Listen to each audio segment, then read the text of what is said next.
আজকে চলে গেলাম অনেকদিন পর বাড়িতে, কারণ দিদি বলল আমার কিছু কেনাকাটা করার আছে মার্কেট থেকে, তো তুইও চলে আয়, পুচকিকে একটু ধরবি, কারণ একা একা সামলানো তো মুশকিল, পুচকিকে নিয়ে তো আর কেনাকাটা করা যায় না, তো তুই একটু ধরবি, আমি কেনাকাটা করব। তো আমিও ভাবলাম আমারও কিছু একটু দরকারি জিনিস কেনার আছে, যেমন মিক্সচার আরও কিছু কেনার আছে, তো আমিও ভাবলাম আমিও চলে যাই। আর এইদিকে দেখো আমার মাকে, আমাকে দেখেই হাসা শুরু করে দিল, তোমরা তো দেখলাই।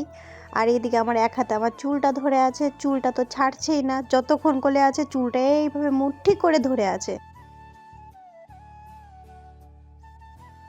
সে কাজ শুরু করে দিচ্ছে।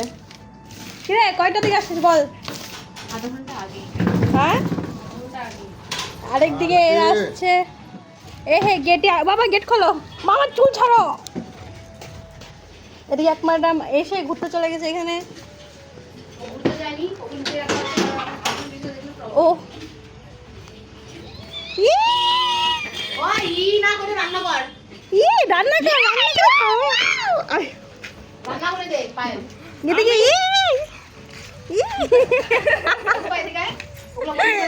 ঘরে অবস্থাটা একটু দেখো। আসলে বাবা সকালে কাজে রাতের বেলা আসে, তো আর ছেলে মানুষ আর কতই করতে পারে বলো, একটা মেয়ে মানুষের মতো কি আর ছেলে মানুষরা কাজ করতে পারে। এদিকে দেখো আমি ড্রেস ছেড়ে নিলাম, এসে ফট করে কাজে লেগে বললাম, কারণ এখন তার মানেই যে রান্না বাড়ি করে খাওয়াবে, আমাদেরই করে খেতে লাগবে।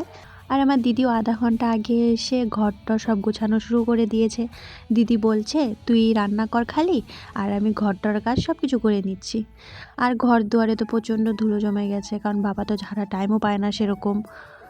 আসার পরই দেখছি যে বাবা চিকেন নিয়ে আসা হয়ে গেছে অলরেডি, তো আমি এক পাশে চিকেন বসিয়ে দিলাম আর এক পাশে ভাত বসিয়ে দিলাম। তো এদিকে আমার রান্নাও ফটোফট রান্না করে নিলাম। তো দিদিকে বলছি আজকে ভাত বেড়ে দে, সবসময় তো নিজের হাতে খেতে থাকি তো ভালো লাগে না।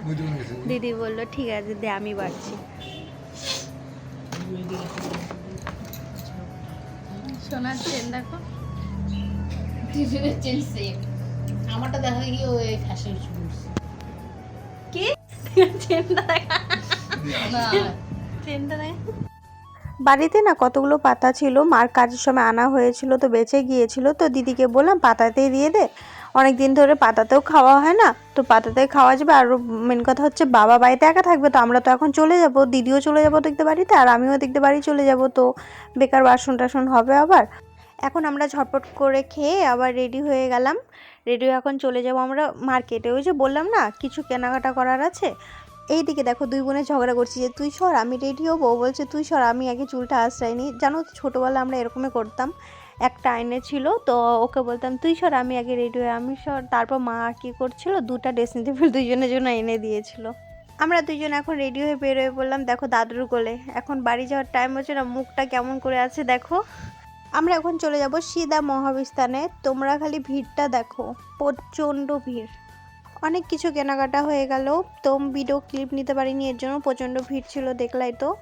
তো এদিকে দেখো দোকানে ঢুকে গেলাম, এদিকে দেখো আরেকজনকে মোমোটা দিতে না দিতেও ঝাল চাটনির মধ্যে হাত দিয়ে দিল। আমাদের খাওয়া দাওয়া হওয়ার পর আমরা বাড়িতে চলে আসলাম। তো ভিডিওটা যদি তোমাদের ভালো লেগে থাকে তো লাইক কমেন্ট শেয়ার করতে কেউ ভুলো না।